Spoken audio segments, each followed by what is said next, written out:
Turumuz bitti ama üzerine basa basa söylüyorum. Beliyle alakalı bir sıkıntısı olan veya vücudunun herhangi bir yeriyle zıplamak iyi olmayan insanlar kesinlikle gelmesin. Sakın bunu evde denemeyin, sokakta, yolda denemeyin abiler. Benim belim eğer 2-3 yıl sonra bir sıkıntılar olursa sorumlusu kameramandır, bunu söyleyeyim. Çünkü burayı ben istemedim. Neyse ama çok güzel, böyle kumlar arasında inanılmaz bir şey oldu. Böyle bir yolculuk yaptık. Bu arkamda Vaha'yı görüyorsunuz. Buraya Vaha diyorlar.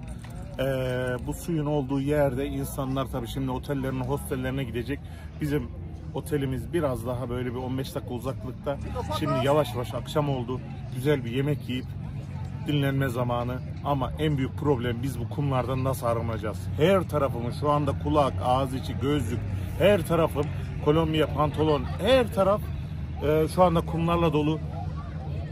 Bizi takip etmeyi ve beğenmeyi unutmayın.